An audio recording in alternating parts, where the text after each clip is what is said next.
Good evening, everybody. Welcome to part 7 of prepping for the winter. I thought I would just try a couple of tea lights in a little ceramic dish on the kitchen table. It's about 7 p.m. here now, and it's late September. Is it 27th, 28th? I don't know what date it is. I don't keep track of it. Now I'm retired, every day is the same. This is what we may have to get used to in the future. Obviously you can burn a few more candles. But we've got this light in the dark, if you're prepared. How many people will be prepared? And that's the worrying part.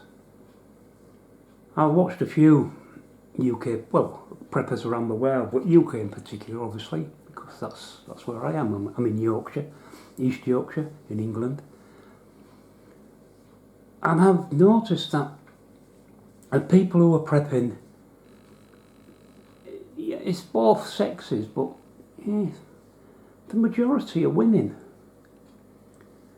They're the ones who seem to be taking charge, and as my wife always told me, that's because women are more intelligent than men. And she was probably right. They can see what's coming, they know what they need to do, so maybe that's why we have more female preppers than we have male preppers. That's my breath that doing all that, making the candles dance. But people in general are still not aware of what's happening in this country and around the world. They've got the heads buried in the sand. They really think that everything's just going to pass off as normal, it's going to be the status quo, they've nothing to worry about. The pound's dropping like a stone, the British economy is crashing, it's impacting the rest of the world. We've had record poor crops across the world due to different weather conditions, whether it's drought or whether it's flooding, whichever country or part of the world you go to. But crops are going to be down. Food is going to be less. I'll have to stop exhaling so much. And that's what's going to happen. And there's going to be a food shortage. Now, most people haven't realised yet. I would say 95, maybe 96% of people haven't realised yet. I'm speaking to you, I'm preaching to the converted. Because if you're watching this, you're probably already a prepper. We've got the urban homebody here in the UK who pushes out little videos with her comments. She's not too outspoken, but we could read between the lines. And we've got Life Hands You Lemons, another female, what was I telling you? The intelligent species.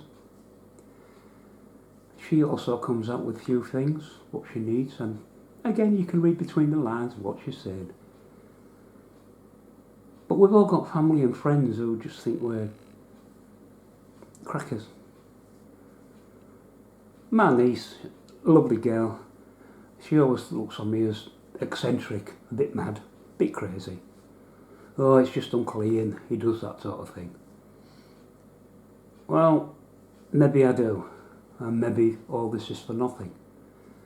But you know, these preps that we're gathering in, the food and everything, we'll rotate it through. It's not going to be wasted. It's not as if we're spending money on something that we're going to have to throw in the bin. If nothing happens, great. Well, fantastic. Let the world continue as normal. And we'll just rotate our tins and our packets as normal. But, as I fear, it is all going to go belly up. People are going to be looking for food. People who aren't prepared, such as we are, they're really going to struggle. I was in Asda, my local Asda today. The shelves are pretty much full, pretty much stocked. I did notice there was a few gaps and a few sparse shelves in the fresh veg,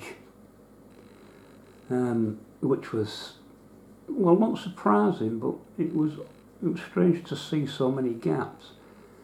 But there was no crowds. There was no people panic buying.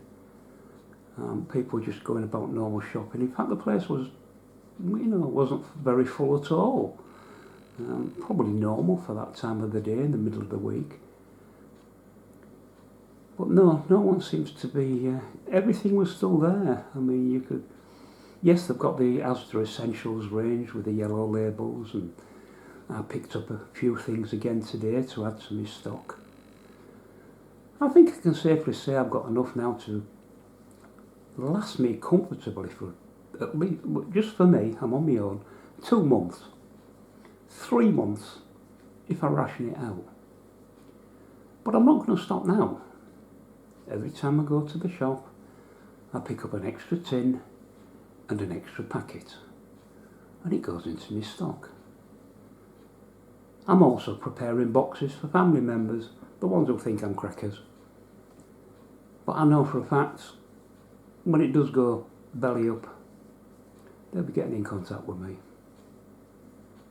And of course, I'll have something for them, because I wouldn't see them go without. And I'm sure you're all the same. But it does concern me that society seems to have its head stuck in the sand, and that everything will be fine, nothing will go wrong, the government will see us right. Well, I'm afraid the government won't. The government didn't give a damn about you and me. All they're bothered about is themselves and their own agenda. Don't expect one of the government ministers to come knocking on your door with a big parcel of food. It ain't going to happen. Oh no, it's not going to happen. You've got to take responsibility. You've got to prepare for yourself and your families.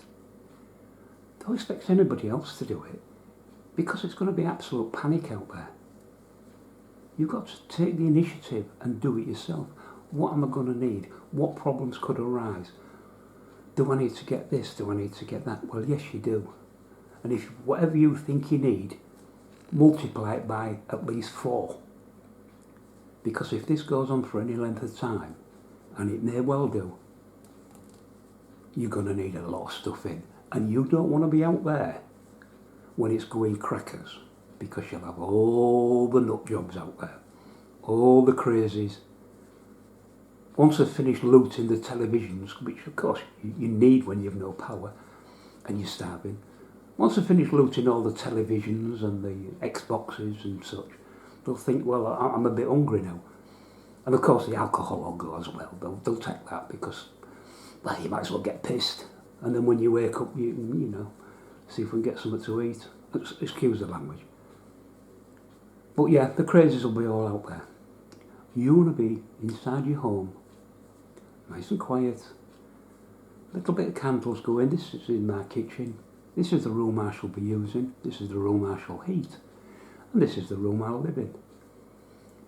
It's very secluded at the back way here, and no one will be able to see anything. I'm not going to have a generator going with lights blazing out.